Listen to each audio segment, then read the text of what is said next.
우리가 이 땅에서 어떻게 사는 거에 따라서 우리가 죽은 후에 어떻게 살아갈지를 알게 되는 거예요. 그거는 이 땅에 어떻게 살았느냐에 따라서. 왜냐하면 우리 사람은 영원히 안 죽잖아요. 그럼 우리는 이 땅에서 살 때 다른 거 천국 갈 때 아무것도 갖고 갈 수 없어요. 믿음으로만 하나님 앞에 서는 겁니다. 그래서 믿음으로 매일같이 저와 여러분 살아야 되는 겁니다. 그러면 믿음으로 사는 것은 무엇이냐? 믿음 하는데 믿음으로 내가 어떻게 사느냐? 그것은 말씀에 순종하여 사는 겁니다. 말씀에 순종하면서. 그렇지 못하면 하나님께 사탄이 참소를 해요. 그래서 어려움을 줍니다. 욥이 그랬지 않았어요. 공의 하나님은 그래 네가 그러면 한번 시험해봐 이렇게 두신 것이요. 하나님은 아셨어요. 욥이 승리할 게를. 그러나 이 욥이 승리하는 것을 만천하에 사탄에게도 보여주신 거예요. 보여주시고 싶으신 겁니다. 그래서 그래 네가 한번 욥을 한번 해봐라. 그래서 욥의 결과가 어떻게 되세요? 이겼잖아요. 하나님은 그것은 아셨지만 보여주시고 싶으신 겁니다. 근데 우리가 죄를 짓고 있으면요. 죄는 누구한테 속해서 하나님께 속한 게 아니기 때문에 사탄에게 속해 있는 거기 때문에 합법적으로 이 사탄이 우리한테 올 수 있는 기회를 열어주는 겁니다. 여러분 잘 생각하세요. 내가 좀 죄 졌다고 뭐 이게 어때? 사탄은 우리를 노리고 있어요. 노리고. 그렇기 때문에 내가 문을 열어주는 거예요. 사탄한테 합법적으로 들어올 수 있게. 그러면 사탄은 합법적으로 들어옵니다. 그래서 제가 여러분한테 그러잖아요. 회개는 빨리 하라고. 자꾸 계속 있으면 더 완고해지고 사람이 또 어떤 가란티도 없고 나중에 하겠다 하면 더 그때는 더 그냥 이게 이 성격도 어릴 때 고치지 않고 이렇게 나이 많아서 또 나이가 점점 많아서 우리 같은 경우 많아서 고치려면 어렵잖아요. 근데 어릴 때 고치면 그게 쉬워요. 근데 회개하지 않고 있는 것들이 그대로 있으면 우리 마음이 그대로 있는 게 아니라요. 이것도 잘해요. 완악한 것도 점점 더 완악해지고 그렇게 되네요. 그래서 여러분은 회개할 거 있으면 얼른 회개하셔야 됩니다. 그래야 주님께서 오실 때 공중에 오실 때 올라가지요. 아 나중에 내가 그렇게 살겠다고 그렇게 여러분 하지 마세요. 여러분한테 몇 번씩 말씀드립니다. 항상 지금이 기회라는 것을 하나님 기회를 계속 주지 않으십니다. 계속 주지 않으세요. 여러분 꼭 아시기 바랍니다. 그런데 회개라는 것은 지난주에 그랬잖아요. 제가 회개라는 말씀을 전했는데요. 예수님의 첫 메시지가 회개하라 천국이 가까웠느니라고 그렇게 말씀을 전했습니다. 근데 회개라는 것은 우리가 평상시에 짓는 죄들을 회개하라는 그것도 있습니다. 그런데 우리가 죄 짓는 삶에서 완전 돌아서라는 것이 바로 회개입니다. 그렇게 하라는 거예요. 예수님 오셔갖고 회개하라 그러면 뭐 거짓말죄 회개하고 음란죄 회개하고 그것도 들어갔지만 그 전에 할 것은 이제 완전히 그 죄의 삶에서 돌이키라는 거예요. 완전히 돌이키라는 겁니다. 그게 회개예요. 그 삶이 더 이상 그 삶을 살지 말고 새로운 삶으로 주님과 함께 살라는 겁니다. 그러니까 전에대로 살지 말고 새로운 삶으로 사는 것이 바로 회개입니다. 그냥 우리가 뭐 죄졌다고 조금 찔끔 회개하고 또 죄졌고 찔끔 회개하고 또 회개하고 그렇게 하는 것도 틀리지는 않았지만 우리가 근본적으로 우리 삶을 주님 앞에 돌이키는 것이 회개예요. 우리는 예수님을 믿는다고 하잖아요. 근데 말로만 아니라 그 삶에서도 그 믿는다는 그 고백이 그대로 나타나야 됩니다. 그래서 우리가 어떠한 환경이든지 그곳에서 주님을 봐야 되는 거예요. 이렇게 욥처럼 사탄이 참수해서 개입한 고난도 있습니다. 근데 이것도 욥의 그렇게 우리한테 보여준 것처럼 욥만 있겠습니까? 우리 가운데도 있지 않을까? 저는 그렇게 많이 생각을 합니다. 우리 가운데도. 근데 이것이 나는 아무 죄를 졌는데 아직도 아무 기별이 없는데 그때 여러분 조심하세요. 그렇지 않습니다. 하나님 다 아시고 다 보고 계시고 다 기록되어 있어요. 그냥 넘어가시는 하나님은 절대 아님을 여러분이 아셔야 돼요. 죄를 주님은 절대로 그냥 넘어가지 않습니다.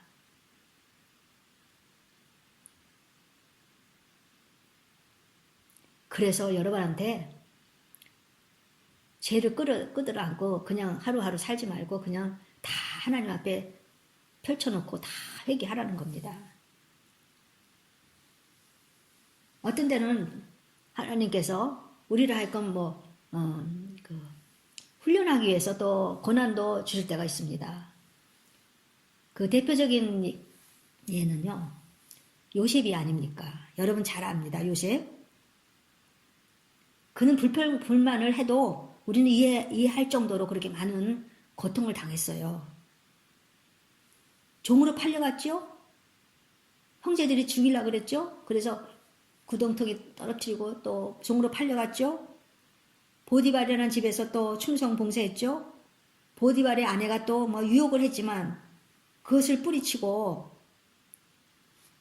정말 청년으로서 정말 얼마나 잘한 짓입니까? 근데 그렇게 살라고 깨끗하게 살라서 그 유혹도 뿌리쳤는데 감옥에 간 거예요. 근데 성경에 보면 그가 형통한 자가 되었다. 그가 형통한 자가 되었다. 그래요. 범죄에 형통하게 하셨더라. 아니 이게 무슨 형통입니까? 노예가 돼서 죽도록 일을 하고 또 부모 그 아버지한테 얼마나 고임을 받고 잘했습니까?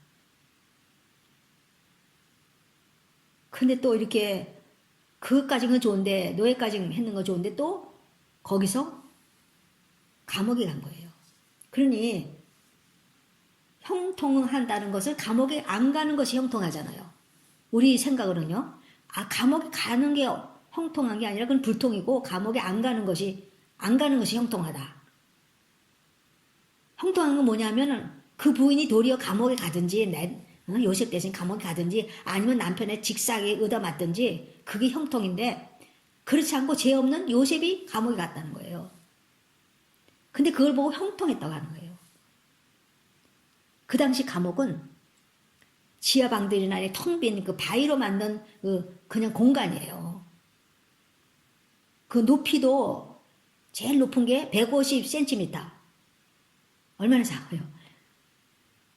남자들 키에 위에 훅 올라가지 않습니까? 시편 105편 18편에는 요셉을 이렇게 말했어요. 그 요셉 발에는 착고를 차고 발에 이렇게 그 죄인들이 차는 그거 있잖아요. 그거를 차고 몸에는 쇠사슬에 매인 채 몸에는 또 쇠사슬을 이렇게 맸대요. 쇠사슬로 이렇게 몸을 이렇게 감았나 봐요. 그렇게 지난 거예요. 2년 동안. 하루도 아니고. 거기서 그는 꼼짝 못하고 그렇게 있을 때 무슨 생각을 했겠습니까? 내가 꽁꽁꽁 얘기한 것이 그게 뭐 잘못한 것이 아니잖아. 그렇게 생각 안 하겠어요? 내가 하나님 앞에 깨끗이 살려고 유혹을 뿌리쳤는데 나에게 돌아온 것은 고작 감옥이야? 감옥? 도대체 하나님 나를 보고 계시는 걸까? 보통 사람은 이렇게 생각하잖아요. 근데 요셉은 그렇게 생각하지 않은 것 같습니다. 그곳에서 요셉은 이 고난을 통해서 또 순종을 배우고 그것을 통해서 또 배우는 게 많기 때문에 그가 형통한 자가 되는 거예요. 하나님 뜻대로 지금 돼가는 거예요. 요셉은 하나님 뜻 밖에 아니라 그 감옥에 가는 것도 하나님의 뜻이기 때문에 그 하나님 뜻 안에 있기 때문에 하나님 뜻 안에 있는 것이 여러분 바로 형통입니다. 하나님 뜻 밖에서는요, 아무리 돈을 억만장자가 되고 높은 사람, 성공한 사람이 되어도 하나님 밖에서는 다 그거는 형통한 게 아니라 불통한 사람이에요. 그걸 통해 그래서 그 성공하고 그 물질 때문에 그는 또 망하는 겁니다. 그런데 하나님 안에서 뜻 안에서 있는 자는요, 그것이 감옥이든 어디든 형통한 거예요. 왜냐하면 그걸 통해서 배우기 때문에 그걸 통해서 하나님이 나에게 하고자 하시는 그 사명을 배우기 때문에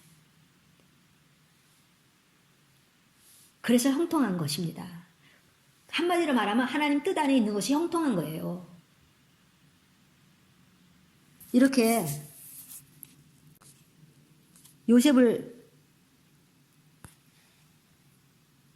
고난 속에서 순정하며 훈련해서 결국 총리가 됩니다. 그 총리를 왜 하나님은 뭐 그 세상의 그 뭐 높은 자리를 탐한 게 아니라 하나님은 뜻이 있었기 때문에 요셉을 총리로 세운 겁니다.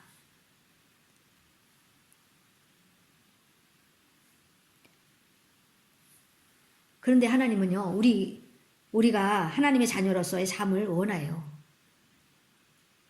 하나님의 자녀로서의 삶을 주님은 원하신다는 겁니다.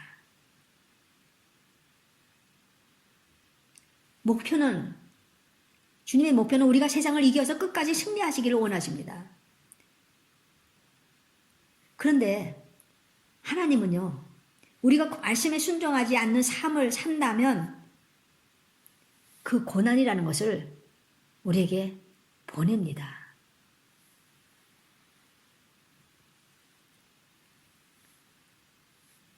그 어려움을 통해서 하나님을 바라보라는 겁니다. 우리 인간은 절대로 행복하고 마음이 편안할 때는 하나님 바라보지 않아요. 바라봐도 찔끔 한번 바라보다 다시 또 생활을 즐기지 않습니까? 그 때문에 저와 여러분이요, 뭘 해야 되냐면요, 고난을 받기 전에 미리 말씀에 순종하여 사십시오. 평안할 때 순종하는 삶을 사세요. 모든 것이 풍족할 때 말씀에 순종하는 삶을 살아야 됩니다.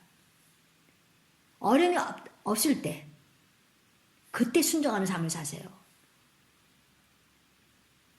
건강할 때 병들어서 주여 병들었나이다 그렇게 하기 전에 건강할 때 미리 여러분은 순종하세요. 하나님의 말씀에. 그리고 하나님은 우리의 순종을 보고 싶어 합니다. 아브라함에게 이삭을 바치라고 했을 때 하나님은 아브라함이 순종할 줄 알았어요. 그러나 그 순종을 보고 싶은 거예요. 그 순종을 만천하에 알게 하고 싶으신 것이 바로 하나님 마음입니다. 우리도 그렇죠? 자녀가 큰 뭘 하면 그걸 알고 싶어서 입이 근질근질 하잖아요. 하나님도 그러신 것 같아요. 아브라함이 순종할 걸 미리 알았어요. 이삭을 바치라 했어요. 하나님만 알고 계신 게 아니라 이제 이 아브라함이 순종을 이렇게 했다. 아브라함 순종을 이렇게 했다. 너희들 봐라. 그렇게 만천하에 알고 싶으신 것이 바로 하나님의 마음이라고 생각합니다. 우리가 수십 년 교회 다니고 충성 봉사했는데도 우리 자신이 삶이 변화되지 않았다면 여러분 정말 속고 있는 겁니다. 속고 있는 건데 속고 있는 것 자체도 몰라요. 여전히 그렇게 변화되지 않는 삶을 살고 있으면서 천국 갈 수 있다는 생각은 이제 하지 마세요. 하나님이 인정하시는 믿음이 되어야 됩니다. 내가 이러면 되겠지 하가 아닙니다. 하나님이 인정하시는 믿음. 하나님이 만천하에 알리고 싶은 그 믿음.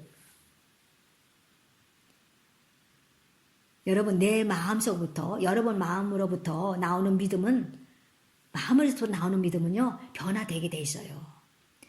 성령께서 우리 안에 계시기 때문에요. 성령 하나님께서 우리에게 오시면요 주님을 위해 우리가 살게 돼요. 그냥 살게 돼요. 그리고 내가 변화 그냥 되는 거예요.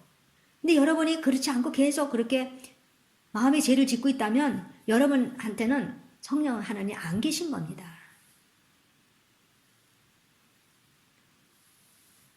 이웃이 우리를 볼 때 저 사람 믿는 사람인지 모른다면 우리는 다시 믿음으로 내가 어떻게 살아왔는지 돌아봐야 되고요. 믿음으로 다시 세워야 됩니다. 여러분 이제 우리는요. 눈이 떠져야 돼요. 영적인 눈이 떠져야 됩니다. 마지막 때 제일 중요한 거는 분별하는 거예요. 분별. 분별력이 없으니까 껐떡하면 뭐 시험 들고 껐떡하면 뭐 한다 그러잖아요. 분별이 안 돼서 그럽니다. 여러분 모두가 분별의 은사가 있기를 바랍니다. 이게 마귀가로부터 온 것인지 분별이 안 돼요.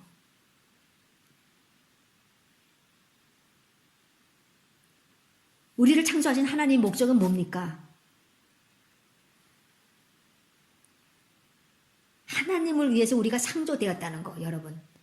우리가, 저와 여러분이 하나님을 위해서 창조되었어요.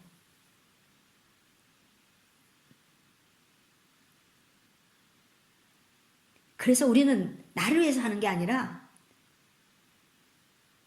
가족을 위해서 하는 것이 아니라 하나님을 위해서 우선순위가 먼저 바뀌어져야 됩니다. 하나님을 위해서 창조됐기 때문에 하나님을 먼저 우리가 마음을 다해서 하나님을 섬겨야 돼요.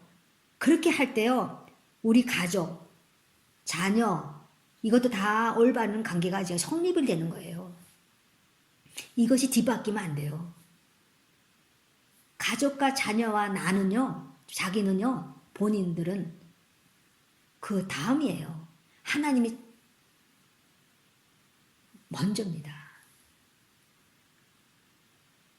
하나님이 우리의 주인이라고 하시면서 실질적으로 살 때 우리의 마음대로 이렇게 하잖아요. 우리가 좋은 대로. 말은 그렇게 해놨어요. 근데 무슨 일이 딱 생길 때요. 어떻게 해요? 여러분. 기도해봅니까? 아니 내 생각이 좋은 쪽으로 아니 부정적인 쪽으로 흐르든 아무튼 내 생각이 흐르는 쪽으로 흘러가잖아요.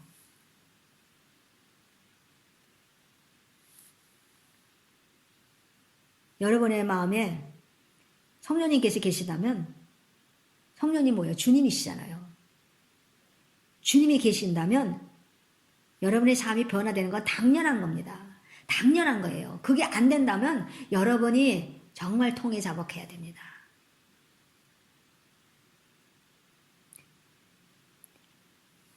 성령 하나님 우리 안에 계신다면 불신자를 보면 마음이 아파해야 돼요. 당연하게. 아니 하나님이 내 안에 계신데 불신자 그를 보고도 아무치도 감각이 없다. 그거는 그럴 수가 없습니다. 그러니까 불신자를 보면 마음이 그냥 아프해서 복음을 전해주고 싶은 마음도 드는 겁니다.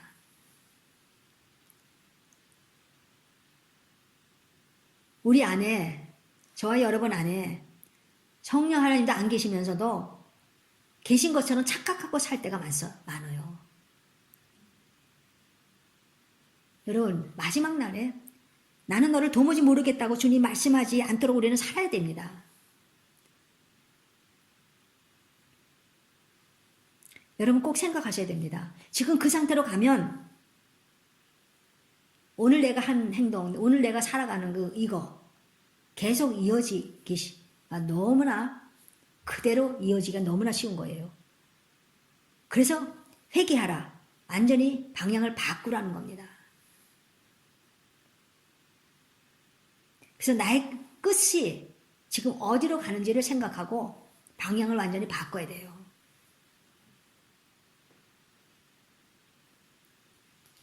오늘 말씀에 형제들아 더욱 힘써 너희 부르심과 택하심을 굳게 하라. 부르셨죠? 부르심만 있는 거 아니에요. 부르심 중에서 또 택함을 받습니다. 그것을 굳게 하라는 거예요. 그렇게 해야지만 언제든지 실족하지 않는다고 그랬어요. 그러니까요, 믿음으로 우리가 하나님 주님 바라볼 때 하나님이 나를 부르신 거, 나를 택하신 거, 이게 너무 감지덕지 정말 너무 감사해야 되는 거예요. 너무나 감사해서 진짜 감사가 나와야 되는 거예요. 그 많은 사람 중에서 봐요. 안 믿는 사람이 더 많잖아요. 그 많은 사람 중에서 나를 부렀다는 거, 나를 택했다는 거 얼마나 감사한 일입니까? 이같이 하면 우리 주 예수 그리스도께서 그리스도의 영원한 나라에 들어감을 넉넉히 너에게 주시리라. 11절에. 그렇게 해야지만 천국에 넉넉히 들어간대요. 능히 들어간다는 거예요. 저는 천국에 들어가는 거 가까스로 겨우 들어가기를 원하지 않습니다. 그러다가 그냥 미끄러지면 어떡해요. 가까스로 아휴 하고서 그냥 넉넉히 들어간대요. 넉넉히. 그렇게 향하면 항상 택하심을 받은 것을 그것을 굳게 하고 내가 그렇게 믿고 그렇게 살고 그렇게 믿음으로 나가면 하나님 나라에 들어간다는 겁니다. 그렇게 되시기를 예수 그리스도 이름으로 축원드립니다.